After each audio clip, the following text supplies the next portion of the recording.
अगर हम आज की परिस्थिति देखें तो पाते हैं कि पिछले 17 दिनों से देश में एक steady decline in daily new cases observe किया जा रहा है।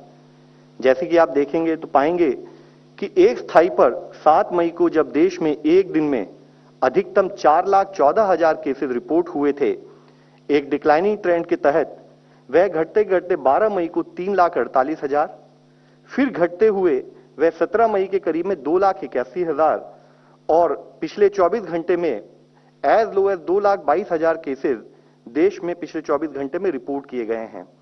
हम देखें तो पाते हैं कि यह दिल्ली केसेस पिछले 2 दिनों में 2.5 लाख से भी कम उस गति से नोट किए जा रहे हैं। यह लोएस्ट केसेस रिपोर्टेड हैं देश में ऑलमोस्ट 40 दिन के बाद। यह भी एक तथ्य हम आप लोगों के सामने लाना चाहेंगे। इसी तरीके से डेली केसेस को हम अगर देखें कि जिला वाइज अगर हम उसको एनालाइज करें तो हम देखते हैं कि जो जिला जो कि 100 से अधिक केसेस डेली बेसिस पर रिपोर्ट कर रहे थे, उसमें नंबर कम होता दिख रहा है। जहां वह करीब 531 जिले 28 अप्रैल से 4 मई वाले हफ्ते में ऑब्जर्व किए गए, वह घटते घटते 431 जिले रह गए हैं। यानी कि हम केसेस में भी एक कमी जिला स्थाई पर भी नोट कर रहे हैं। इसी तरीके से देखें तो पाते हैं कि देश में कंसिस्टेंट पद्धति से रिकवरी रेट में भी वृद्धि नोट की जा रही है। जहां 3 मई के समय पर यह रिकवरी 81.7% थी, यह बढ़ते बढ़ते अब 88.7% हो गई है। और साथ ही रिकवरी रेट जो हमारे केसेस हैं वो एक्टिव केसेस से अगर हम कंपेयर करें तो पाते हैं कि पिछले 11 दिनों में यह कंटिन्यूअस बेसिस पर recovery is more than the cases which are getting reported. देश में 27 स्टेट्स ऐसी हैं जहां पर की recovery is more than the daily cases reported also. अगर हम इसी तरीके से देश में एक्टिव केसेस यानी कि वह केसेस जो या तो होम आइसोलेशन में है या हॉस्पिटल लेवल पर मॉनिटर किए जा रहे हैं, तो उसमें भी हम देखें तो पाते हैं कि पिछले 22 दिनों से continuous decrease in active cases देश में नोट किया जा रहा है। जहां 3 मई के समय पर देश में एक्टिव केसेस 17.13% थे, वह घटते घटते अब 10.17% रह गए हैं।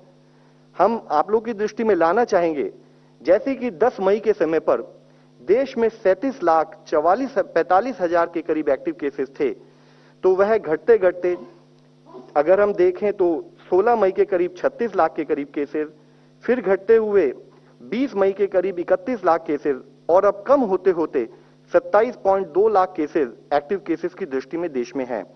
यानी कि पिछले 2 हफ्ते में करीब 10 लाख के करीब एक्टिव केसेस में कमी पाई गई है। इसी के साथ ही हमने इससे पहले भी आपको अवगत किया है, जैसे जैसे केसेस में वृद्धि नोट की जा रही थी, देश के स्थाई पर टेस्टिंग क्योंकि वह अर्ली आइडेंटिफिकेशन में सपोर्ट करती है, उसको भी उसी गति से बढ़ाया गया। जहां 9 से 15 फरवरी वाले सप्ताह में देश में औसतन 7 लाख के करीब टेस्ट एक दिन में किए गए। 16 से 22 मार्च को वह बढ़ते हुए 10 लाख से अधिक प्रतिरोज के हिसाब से किए गए। 13 से 19 अप्रैल वाले वीक में अगर हम देखें तो 15 लाख प्रतिरोज के हिसाब से वह टेस्ट बढ़ते गए। और अगर हम औसतन देखें तो पिछले हफ्ते 18.46 लाख देश में टेस्ट की गति में वृद्धि आई है औसतन।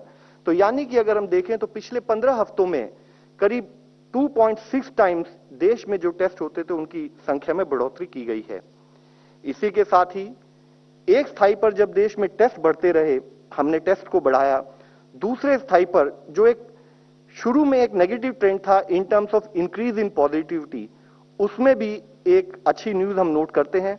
हम देखते हैं कि जहां हमारे 16.92% केस पॉजिटिविटी 13 से 19 अप्रैल वाले सप्ताह में थी, जो बढ़ते बढ़ते 4 से 10 मई वाले वीक में 21.4% हो गई थी, वह पिछले 2 हफ्ते से घटती जा रही है और औसतन 12.09% आज देश में केस पॉजिटिविटी वीकली बेसिस पर नोट की जा रही है। हम आप लोगों की दृष्टि में लाना चाहेंगे कि पिछले एक दिन पहले हमने देश में अब तक के हाईएस्ट टेस्ट किए, यानी कि 21,23,000 के करीब टेस्ट देश में एक दिन में किए गए। बल्कि पिछले दिन में भी अगर हम देखें तो 19.28 लाख टेस्ट किए गए और हमारे देश की पॉजिटिविटी पिछले 14 दिनों से इन इफेक्ट 20% से कम आ रही है और अगर हम कल की टेस्ट पॉजिटिविटी देखें तो it is as low as 11.53%।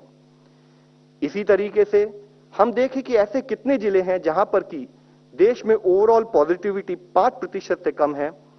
तो वीक एंडिंग 7 मई 21 में जहां देश में ऐसे 92 डिस्ट्रिक्ट थे, अब वह संख्या बढ़कर 197 डिस्ट्रिक्ट हो चुकी है। यानी कि 105 डिस्ट्रिक्ट ऐसे हैं जहां पर कि इन्फेक्शन का जो कंट्रोल है वह रिलेटिवली फर्दर स्टेबिलिटी की तरफ जाते हुए दिखाई दे रहा है। इसी के साथ ही vaccination is one of other pillar we are focusing on. हम आप लोगों को बताना चाहेंगे कि एक स्थाई पर गवर्नमेंट की तरफ से फ्री वैक्सीनेशन, फ्री डोजेज जो स्टेट्स को प्रोवाइड की जा रही हैं, which is for primarily age groups as well as the health care workers and frontline worker. उसके तहत अब तक 14.56 crore doses free state government को देते हुए people above 45 years of age उनको कवर किया जा चुका है। हेल्थ केयर वर्कर्स को 1.65 करोड़ डोजेज दी जा चुकी हैं। फ्रंटलाइन वर्कर को इसी तरीके से 2.33 करोड़ डोजेज अब तक दी जा चुकी हैं। इसी के साथ ही state as well as corporate और प्राइवेट सेक्टर के लिए 18 से 44 एज ग्रुप जो ओपन किए गए हैं उसमें भी अब स्टेबिलिटी नोट की जा रही है और 1.06 करोड़ डोजेज उस एज ग्रुप को भी हम कवर कर चुके हैं। आज एक स्थाई पर जब हमारे केसेस कम हो रहे हैं, दूसरे स्थाई पर हमारी पॉजिटिविटी में भी रिडक्शन नोट किया जा रहा है, हमारी रिकवरी बढ़ती जा रही है, लेकिन उस समय पर भी जरूरी है कि हम ये ध्यान रखें कि जो भी हमारे अप्रभावित क्षेत्र हैं हम उनको प्रिजर्व करें, उनको संरक्षित रखें, वहां पर हमारा कंटेनमेंट एक्टिविटी चलती रहे। इसी तरीके से वह जिले या वह क्लस्टर्स जहां पर संक्रमण थोड़ा ज्यादा दिखाई देता है वहां पर हम नियंत्रण संबंधित कार्य करते रहें। माननीय प्रधानमंत्री जी ने काफी स्पेसिफिकली इसको हाईलाइट किया है कि जहां एक स्थाई पर वैक्सीनेशन का कार्य देश में किया जा रहा है, कोविड एप्रोप्रिएट बिहेवियर पर भी हमारी उसी मोमेंटम और उसी सुचारू रूप से आवश्यकता के अनुसार हम काम करते रहें।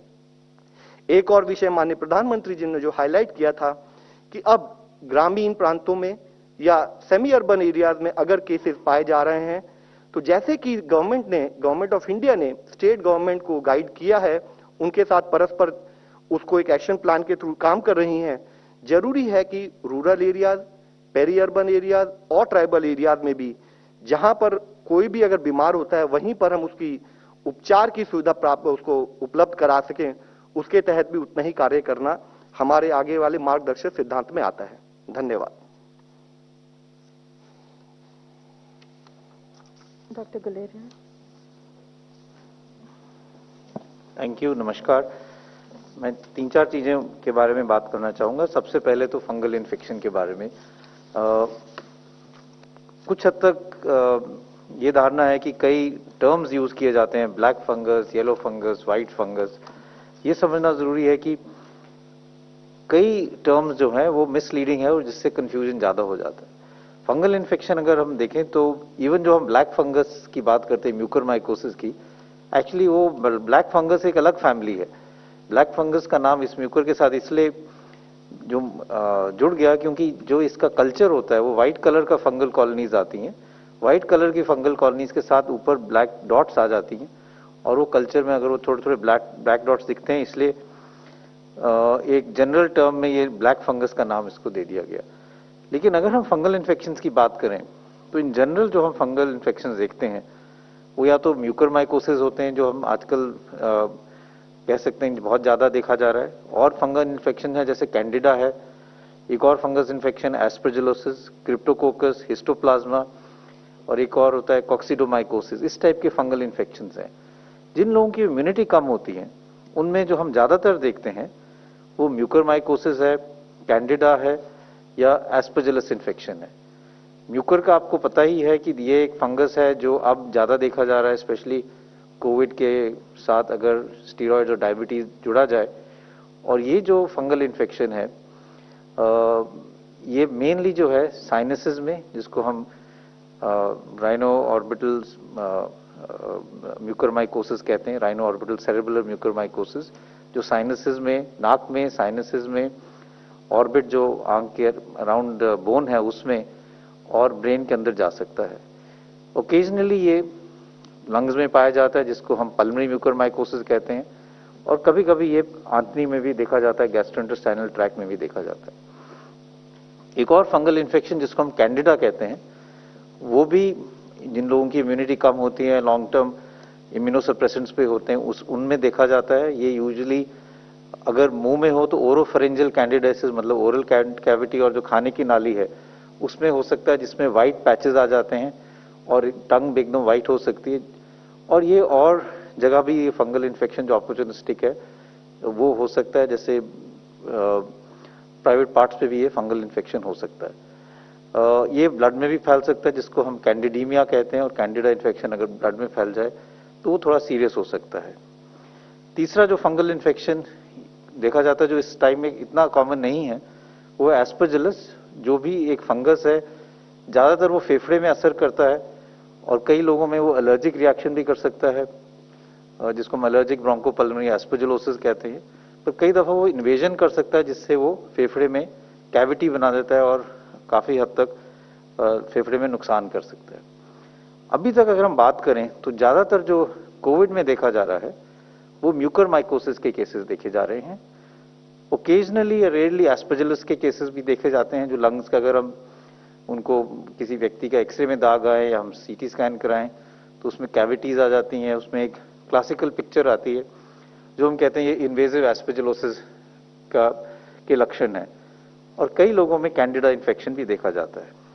और जो फंगल इन्फेक्शन है, जैसे मैंने बात किया क्रिप्टोकोकस की, HIV पेशेंट्स में वो ज्यादा देखा जाता है। अभी इस दौरान इतना ज्यादा उसके केसेस नहीं है। तो ये बात समझना बहुत जरूरी है कि अगर हम बात कर रहे हैं तो इट्स बेटर कि हम यूज करें करेक्ट नेम, क्योंकि ये कंफ्यूजन हो जाता है। क्योंकि कई दफा कुछ एरियाज में अगर फंगस ग्रो करे तो उसका कलर अलग लग सकता है और उसको आप एक ही फंगस को अलग अलग कलर के नाम से लेबल करने से कंफ्यूजन हो सकता है।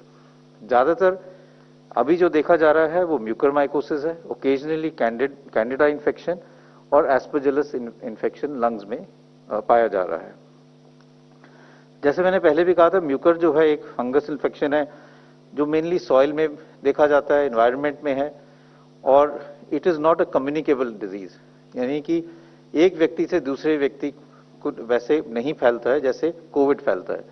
तो अगर एक व्यक्ति जिसको म्यूकरमाइकोसिस है वो और किसी व्यक्ति के साथ बैठा है तो ऐसा नहीं है कि उसको फंगल इन्फेक्शन उससे फैल जाएगा। तो ये समझना बहुत जरूरी है। दूसरा ये समझना जरूरी है कि ये जो फंगल इन्फेक्शन है 90 to 95% जो पेशेंट्स हैं जिनमें पाया गया है उनमें या तो डायबिटीज है या साथ में स्टीरॉयड यूज किया गया है। जिन लोगों को डायबिटीज नहीं थी या जिन लोगों को स्टीरॉयड्स नहीं दिए गया उसमें ये बहुत रेयरली देखा गया है, इट इज नॉट अनकॉमन। कई दफा लोग ये कहते हैं कि ऑक्सीजन के साथ ये है, लेकिन इसका लिंक है, लेकिन कई पेशेंट्स ऐसे भी हैं जो घर पे इलाज कर रहे थे जिनको ऑक्सीजन की जरूरत नहीं पड़ी, घर पे उन्होंने स्टीरॉयड्स ले लिए और शुगर उनकी कंट्रोल नहीं हुई, उनमें भी म्यूकरमाइकोसिस देखा गया है जो हॉस्पिटल में एडमिट भी नहीं हुए। तो admission and oxygen is not one factor which is definitely linked with this. Hygiene रखना तो वैसे भी जरूरी है, स्पेशली जिनको डायबिटीज है, क्योंकि अपॉर्चुनिस्टिक इन्फेक्शन उनमें ज्यादा है।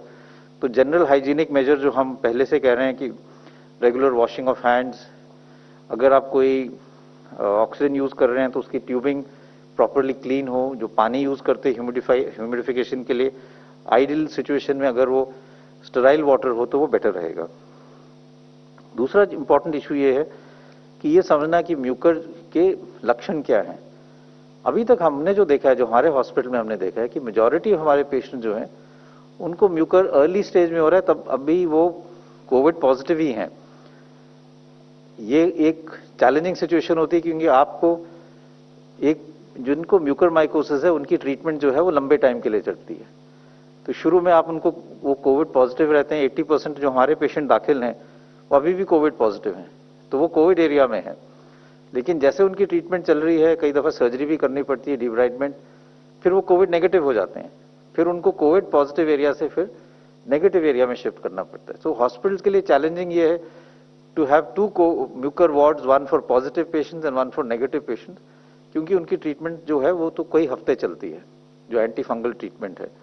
और सर्जरी भी जो है उसकी टाइमिंग जो है वो जरूरी है, क्योंकि ये भी सही है कि कोविड अगर आप पॉजिटिव हो और बहुत एग्रेसिव सर्जरी करो तो उससे मोर्टेलिटी ज़्यादा हो सकती है, क्योंकि अगर फेफड़े में कमज़ोरी है, ऑक्सीजन की रिक्वायरमेंट है और आप ऑक्सीजन पे हो और उसके ऊपर आपके नेजल पैसेजेस या सांस के ऊपर वाले एरिया में सर्जरी की जाए तो it can have worse outcome. तो इसलिए ये भी समझना ज़रूरी है। दूसरी चीज़ ये है कि कुछ इसके ऐसे लक्षण हैं जो वार्निंग साइंस कहते हैं, जैसे हेडेक है, नाक बंद हो जाना या नाक में क्रस्टिंग होना, नाक से कभी कभी खून आना, या एक साइड में स्वेलिंग हो जाना, आंख के नीचे या चेहरे पे स्वेलिंग हो जाना, या एक साइड पे दर्द ज़्यादा होना और जो है सेंसेशन चेहरे पे कम हो जाना। ये सब जो लक्षण है, अगर किसी को भी ऐसे लक्षण हो और जो हाई रिस्क ग्रुप में है, यानी कि जिनको डायबिटीज़ है, जिनकी शुगर कंट्रोल नहीं है और स्टेरॉइड्स ले रहे हैं, उनको अपने डॉक्टर के साथ संपर्क करके अपना चेकअप कराना चाहिए। सिंपल टेस्ट है, नाक का एग्जामिनेशन, नेजल एंडोस्कोपी भी कर सकते हैं, जिससे आप नाक के अंदर देख सकते हैं और वहाँ से स्वैब और बायोप्सी भी ले सकते हैं, जिससे डायग्नोसिस भी हो सकता है और जल्दी ट्रीटमेंट शुरू करने से इसका आउटकम भी बेटर रहता है। तो ये बहुत ज़रूरी है कि हम समझें कि fungal infections by name better रहेगा रादर देन बाय कलर, क्योंकि उससे थोड़ा कन्फ्यूजन रहता है। दूसरा ये है कि एक चीज़ और मैं कहना चाहूँगा, क्योंकि अगर हम अब देखें सोसाइटी में तो there is lot of stress, anxiety in the general public, and this is a time where there is been lot of pain, sadness because of, हर एक का कोई ना कोई जानने वाला है जिसको कोविड हुआ है या जो अपनी जान गवा बैठा है। इसलिए मैं यही कहूँगा कि we must all come together to really support everyone as society, as individuals, as people collectively. कई दफ़ा हम ये कहते हैं कि this is not a pandemic of children and younger age group, कि बच्चों में सीरियस केसेस नहीं हुए, बच्चों में इतना इन्फेक्शन नहीं हुआ, और ये बात सही है, बच्चों में माइल्डर इन्फेक्शन है, बच्चों में इतना सीरियस इन्फेक्शन या एडमिशन का डेटा नहीं है, चाहे हम फर्स्ट वेव की बात करें चाहे सेकेंड वेव की। लेकिन बच्चों में या यंग एडल्ट्स में कोलैटरल डैमेज बहुत हुआ है। They are the backbone of society, they are the future of the country. लेकिन अगर हम बात करें एजुकेशन की, तो gender gap in education, stress and mental issues in children and adults, smartphone dependence and addiction, interrupted opportunities, बच्चों में कुछ एजुकेशन की जो अपॉर्चुनिटीज थी, पढ़ाई आगे करना चाह रहे थे, सही सब चीज़ें जो है काफ़ी हद तक इंटरप्ट हुई हैं। चैलेंजेस फॉर स्कूलिंग, स्पेशली जो टेक सेवी नहीं है, रूरल इंडिया में लोग हैं, उनकी स्कूलिंग में काफ़ी असर पड़ा है, और न्यूट्रिशनल इश्यूज भी है, और विमेन में, यंग गर्ल्स में पोस्ट मेंस्ट्रुअल हाइजीन के इश्यूज भी हैं। तो मैं यही चाहूँगा कि हम सब as society, as parents, as teachers, अगर if all of us can come together and address these issues, look at them as challenges and form help groups, चाहे सोसाइटीज़ में हो, चाहे स्कूल्स में हो, चाहे और ग्रुप्स में हो, that will really help us to develop and support our young children and the other people also. एक चीज़ और मैं कहना चाहूँगा, वो यही है कि जैसे जैसे हमारा रिकवरी रेट इम्प्रूव कर रहा है, लोग रिकवर कर रहे हैं, तो हमने लास्ट टाइम भी यही देखा था कि एक और इशू जो आ जाता है वो है पोस्ट कोविड सीक्वले का, और इस पे अब काफ़ी हद तक डिटेल्स भी आ गई हैं जो हमें पहले नहीं पता था। पहली वेव में हम कई लोग समझ नहीं पाए थे कि कोविड के बाद भी कई लक्षण ऐसे हैं जो रहते हैं, और अब इसके लिए काफ़ी हद तक लोगों ने इसका पीरियड भी डिफाइन किया है कि अगर आपके सिम्टम्स जो हैं वो 4 से 12 हफ्ते रहे तो इसको हम ऑन गोइंग सिम्टोमेटिक कोविड या पोस्ट एक्यूट कोविड सिंड्रोम कहते हैं, और अगर 12 हफ्ते से ज़्यादा रहे तो इसको पोस्ट कोविड सिंड्रोम या लॉन्ग कोविड का नाम दिया गया है। तो ये समझना ज़रूरी है कि कई ऐसे पेशेंट्स हैं जिनको कोविड के बाद भी 12 हफ्ते तक काफ़ी लक्षण रह सकते हैं, और उनको भी ट्रीट करने की ज़रूरत है। उनमें कॉमन सिम्टम्स तो हम यही जानते हैं कि कई लोग हैं जो रिकवर हो जाते हैं, लेकिन कहते हैं कि सांस की तकलीफ अभी भी है, लंग फंक्शन उनके नॉर्मल है, लंग की कैपेसिटी भी ठीक आती है, लेकिन वो थोड़ा भी चलते हैं तो उनको लगता है कि खुल के सांस नहीं ले पाते, चेस्ट में टाइटनेस रहती है। कुछ ऐसे पेशेंट्स हैं जिनको खांसी कब रहती है, हफ्तों भर खांसी रहती है कोविड के बाद, और कई छाती में दर्द या घबराहट या कहते हैं पल्स ज़्यादा रहने के लक्षण रहते हैं। ये सब लक्षण जो हैं ये पोस्ट कोविड या कोविड इन्फेक्शन के बाद भी बॉडी का जो इम्यून सिस्टम है या इन्फ्लेमेटरी रिस्पॉन्स है, उसके कारण रह सकते हैं। एक कॉमन सिंड्रोम जो है वो भी कॉमन है, जिसको हम कहते हैं क्रॉनिक फटीग सिंड्रोम। ये भी कई लोगों में है, जिसमें थकावट, fatigue, joint pains, body aches, जोड़ों में दर्द होना, जोड़ों में सोजिश लगना, सुबह उठ नहीं पाना या सिर में दर्द रहना, कई हफ्ते ये रह सकता है, जिसके लिए सिम्टोमेटिक ट्रीटमेंट बहुत जरूरी है। एक और सिम्टम है जिसका नाम जनरल सोशल मीडिया में ब्रेन फॉग दिया गया है, जिससे जो कोविड से लोग रिकवर कर जाते हैं, कभी कभी वो कॉन्सेंट्रेट नहीं कर पाते, काम करने में उनको दिक्कत होती है कई हफ्तों तक, और कई दफा इंसोम्निया होता है कि सो नहीं पाते, या डिप्रेशन हो सकता है। तो ये सारे जो चीजें हैं, इसके लिए रिहैबिलिटेशन करना जरूरी है। और जैसे हमारा रिकवरी रेट ज्यादा होगा, केसेस ज्यादा रिकवर करेंगे, तो ये जरूरी है कि मेडिकल कम्युनिटी, जैसे हमने लास्ट टाइम किया था, कि multi disciplinary post Covid clinics को डेवलप करें, जहां पे रिहैबिलिटेशन हो।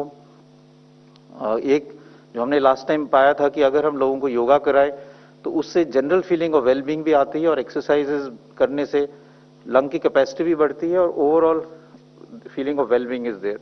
तो मैं यही स्ट्रेस करना चाहूंगा कि जैसे जैसे हमारा रिकवरी रेट बढ़ेगा, तो हमारे पोस्ट कोविड के पेशेंट्स भी बढ़ना शुरू होंगे, and we should prepare so that we are able to manage them. Finally मैं यही कहना चाहूंगा कि जैसे अभी बताया गया कि रूरल और सेमी अर्बन एरियाज में अब केसेस देखे जा रहे हैं, और इसलिए ये जरूरी है कि वहां के लिए प्रॉपर डायग्नोसिस और मैनेजमेंट की गाइडलाइंस बनाए जाएं, ट्रेनिंग की जाए। इस पे भी काम किया जा रहा है कि सिंड्रोमिक अप्रोच हो, रैपिड एंटीजन टेस्ट के यूज हो, जो लोग घर पे कर सके। अगर किसी को भी लक्षण हो जो कोविड के हों गांव में, तो उनको एकदम आइसोलेशन का एडवाइस किया जाए। उनका अगर रैपिड एंटीजन टेस्ट हो जाए तो वो करके, अगर आइसोलेट वहां नहीं कर सकते तो कोविड केयर सेंटर में उनको आइसोलेट किया जाए, जिससे बीमारी आगे ना फैले। और एक ट्रीटमेंट स्ट्रैटेजी बनाई जाए, जिससे वो ट्रीटमेंट वहां उनका प्रॉपरली हो पाए, प्रॉपर कंसल्टेशन हो पाए विद यूजिंग टेली कंसल्टेशन, जिससे साथ में जो बड़ा डिस्ट्रिक्ट हॉस्पिटल है या मेडिकल कॉलेज है, वहां से संपर्क करके ट्रीटमेंट जो है वो प्रॉपर दिया जाए। और इसमें काफी हद तक हर एक एरियाज में सेंटर ऑफ एक्सीलेंस बना के डॉक्टर्स की ट्रेनिंग की जा रही है, at rural level, at primary level, both in government sector and private sector. और ये भी देखा जा रहा है कि वहां पे पूरी तरह से दवाइयों का अरेंजमेंट हो, ऑक्सीजन की अरेंजमेंट हो, जिससे जैसे जैसे अगर वहां केसेस बढ़ते हैं तो we are ready to manage them. तो ये 3-4 चीजों पे मैं कुछ बात करना चाह रहा था। Thank you very much. Thank you, Dr. Guleria. And now we'll take some questions. Okay, can we begin with Vijay Lakshmi ji? Sir मैं वॉल स्ट्रीट जर्नल में जो एक रिपोर्ट छपी है उसके बारे में सवाल पूछना चाह रही थी। उसमें कहा गया है कि यूएस इंटेलिजेंस एजेंसीज ने इस ओर इशारा किया है कि 3 रिसर्चर्स वुहान जो वायरोलॉजी इंस्टीट्यूट है वो नवंबर 2019 में कोविड सिम्टम्स के जैसे सिम्टम्स के साथ बीमार हुए थे और उनको हॉस्पिटलाइजेशन की ज़रूरत पड़ी थी। तो अब ये वॉल स्ट्रीट जर्नल इशारा कर रहा है कि वो एक लेबोरेटरी से एस्केप वायरस हो सकता है। दुनिया में इस बात की मांग उठती रही कि प्रोब होना चाहिए। भारत का इस पर क्या स्टैंड है?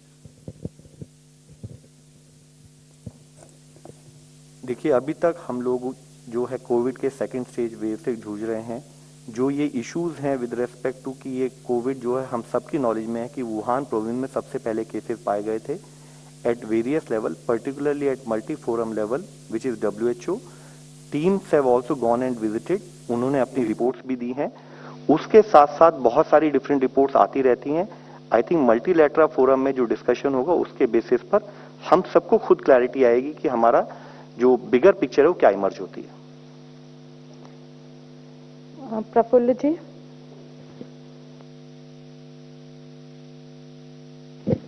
सर, हर बार आप ये आंकड़े बताते हैं, सारी चीजें अच्छी हो रही है बताते हैं, लेकिन कभी ये नहीं बताया कि कितने बच्चे इन्फेक्ट हुए हैं फर्स्ट वेव और सेकंड वेव में, और कितने बच्चों की मौत हुई। क्योंकि बार बार माइल्ड होता है कहा जाता है, आंकड़े नहीं बताए गए आज तक।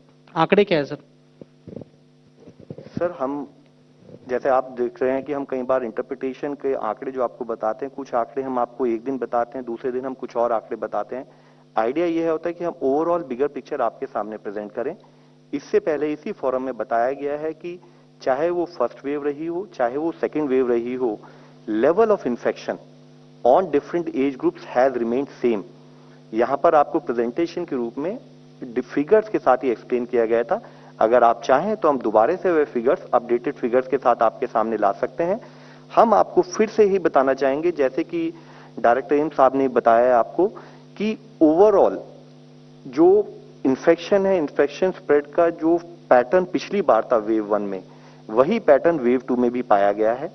साथ ही यह भी पाया गया है कंटिन्यूड बेसिस पर कि जो फेटालिटी है, मॉर्टेलिटी है because of this disease is primarily on 60+ people as well as people जिनको पहले से कोई को एग्जिस्टिंग बीमारियां, जिसको हम कोमॉर्बिडिटी कहते हैं, वह है। और यही कारण था कि अगर आप देखें जो हमारी वैक्सीनेशन गाइडलाइन में हमने उसको प्रायोरिटी एज ग्रुप के रूप में लिया है। इसी में एक चीज मैं ऐड करना चाहूंगा कि हमने अपने हॉस्पिटल में भी हम रेगुलरली डेथ ऑडिट करते हैं कि डेथ्स जो हुए हैं, और हमने जो हमारे अभी पिछले 1-1.5 महीने में जो डेथ्स हुए हैं उनके ऑडिटिंग की है, और वी कंपेयर्ड इट कि जो फर्स्ट वेव में डेथ्स थी उसमें और इसमें क्या फर्क था। Age group wise and comorbidity wise it was almost similar, यानी कि जो डेथ्स हुई हैं वो हायर एज ग्रुप में ही हुई है इस वेव में भी, और जिनको कोमॉर्बिडिटीज थी 1 या मोर कोमॉर्बिडिटीज थी। तो इसलिए अगर हम पूरा डेटा देखें, ये तो हमारे हॉस्पिटल का ही डेटा है, but it reflects the fact कि हमने मोर्टेलिटी में एज ग्रुप वाइज या कोमॉर्बिडिटी वाइज फर्स्ट वेव और सेकेंड वेव में कोई ज्यादा फर्क नहीं पाया। संजय जी। सर, संजय शर्मा आज तक से। मेरा सवाल यह है कि अभी बहुत दिनों से कहा जा रहा है कि थर्ड वेव में बच्चे ज्यादा प्रभावित होंगे उससे, लेकिन अभी पेडियाट्रिक्स एसोसिएशन ने ये कहा है कि ये बिल्कुल भी तथ्यों पर आधारित नहीं है और बच्चों को इससे कोई खतरा नहीं होना चाहिए, इसलिए लोग पैनिक ना करें। तो अगर हम डेटा देखें फर्स्ट वेव का, सेकेंड वेव का, तो डेटा बहुत सिमिलर है, और ये यही दर्शाता है कि जो बच्चे हैं वो प्रोटेक्टेड रहते हैं, उनको कम इन्फेक्शन होता है, और अगर इन्फेक्शन भी होता है तो बहुत माइल्ड रहता है।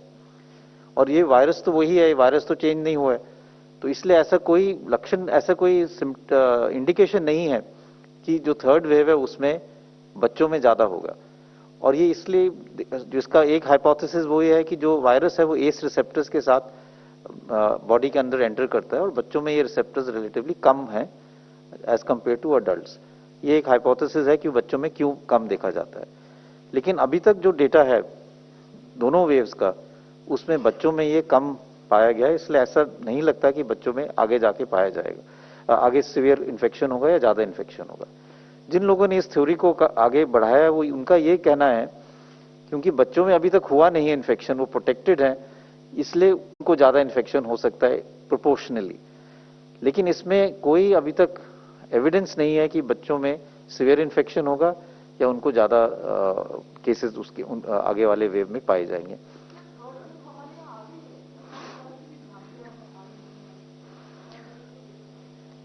मेरा तो ये मानना है कि हमें ये कहना चाहिए कि हमें we should work for the fact that there should be no other wave, चाहे थर्ड वेव हो चाहे फोर्थ वेव हो। और जो हमने पिछले 2 वेव से सीखा है उसी को हम आगे लेके अगर जाएंगे तो हम और किसी वेव को आने नहीं देंगे, अगर आएंगे तो उसको हम ज्यादा बड़ा नहीं होने देंगे। वायरल इन्फेक्शंस में there is always waves which come, sometime उनका सीजनल वेरिएशन होता है, जो हम इन्फ्लुएंजा में देखते हैं कि मॉनसून में केसेस बढ़ जाते हैं, फिर कम हो जाते हैं, फिर विंटर मंथ्स में बढ़ जाते हैं, फिर समर में बिल्कुल कम हो जाते हैं। तो कई वायरल इन्फेक्शन हैं जो रेस्पिरेटरी वायरल इन्फेक्शन जो with that come in waves, and Covid is also come in waves. But issue is कि हमें हर दफा यही देखना चाहिए कि अगली वेव को हम जो भी हमने पहले वेव से सीखा है उसको हम आगे इंप्लीमेंट करें, जिससे आगे वेव्स ना बढ़े। But they will be waves which will come to some extent. We must work to make sure that they don't happen or they're minimum. Ma'am, इससे पहले इस फोरम में हमने कई बार इस विषय में बात की है। मुख्य इशू ये है कि कंटेनमेंट पर हमारा फोकस कंटिन्यूड बेसिस पर अगर बना रहे, और जब हम कंटेनमेंट की बात करते हैं तो कोविड अप्रोप्रिएट बिहेवियर, यानी कि हम वो सिचुएशन जहां पर कि इन्फेक्शन स्प्रेड हो सकता है उस एक्टिविटी पर हम काम करें। हम जैसे कि use of mask, so physical distancing, hand hygiene, respiratory hygiene, इस पर काम करें तो टू दैट एक्सटेंट हम इन्फेक्शन के स्प्रेड को कम कर सकते हैं। तो जरूरी है कि चाहे वो फर्स्ट वेव हो, सेकेंड वेव हो, principles for management would remain same, और उसी पर हमारा कम्युनिटी लेवल पर और गवर्नमेंट लेवल पर कंटिन्यूड फोकस बना रहना चाहिए। We've received a few online questions also, and many of them are similar in nature, so I'm going to club them to you. और अग्रवाल जी आप ही के लिए है. So from Shireen from Times Now, Runjhun Sharma from CNN News 18, Monica Yadav, Hindu Business Line. So they are all saying that many of the state governments are saying that both Pfizer and Moderna have refused to sell the vaccines to them. So now what is the... ma'am हम आपको explain करना चाहेंगे कि चाहे Pfizer हो, Moderna हो, हम उन सबके साथ सेंट्रल लेवल से कोऑर्डिनेट करते हुए उनको दो तरीके से फैसिलिटेट कर रहे हैं। एक तो उनके regulatory facilitation in terms of approvals, दूसरा प्रोक्योरमेंट रिलेटेड फैसिलिटेशन। और both Pfizer and Moderna most of the time their orders books is already full, तो it is depending on their surplus how much they can provide to India. They will come back to government of India and will ensure and facilitate कि उसके basis पर हम वो सारी चीजें state level पर उसको सप्लाई किया जा सके, कोऑर्डिनेट किया जा सके, फैसिलिटेट कर पाए। एक और क्वेश्चन है अग्रवाल जी कि will the health ministry clarify that Covishield output is at 6 crore, Covaxin output is at 2 crore doses per month, yet only 5 crores are to be given by May end. Can the ministry clarify this? This is from by Milan from India Today.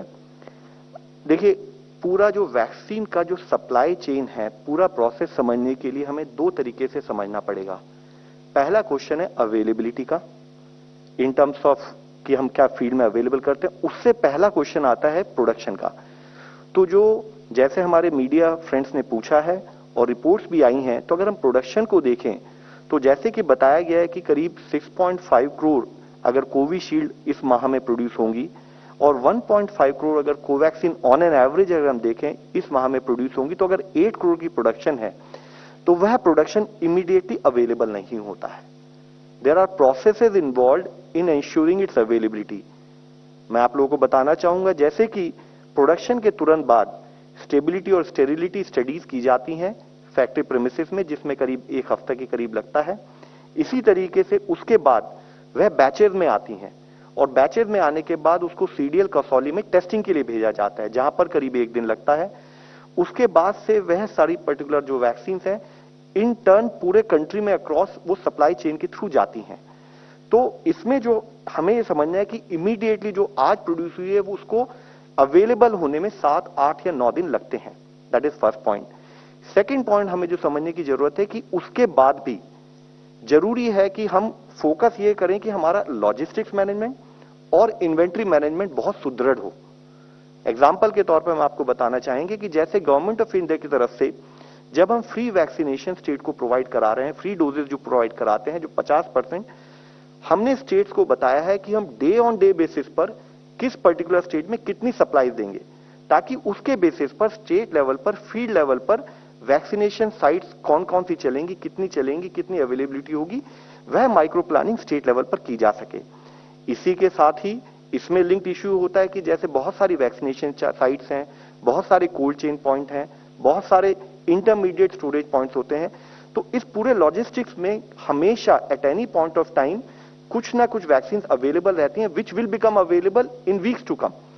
But what is very critical is कि जो हमारा logistics management है, supply chain management है, हम इसको state level पर और सुदृढ़ करते जाएं ताकि उसकी अवेलेबिलिटी हम जस्ट इन टाइम अप्रोच पे ले जा सकें।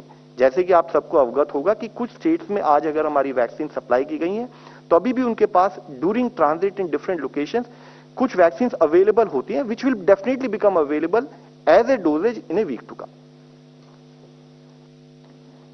With that, we end the press briefing. Thank you so much.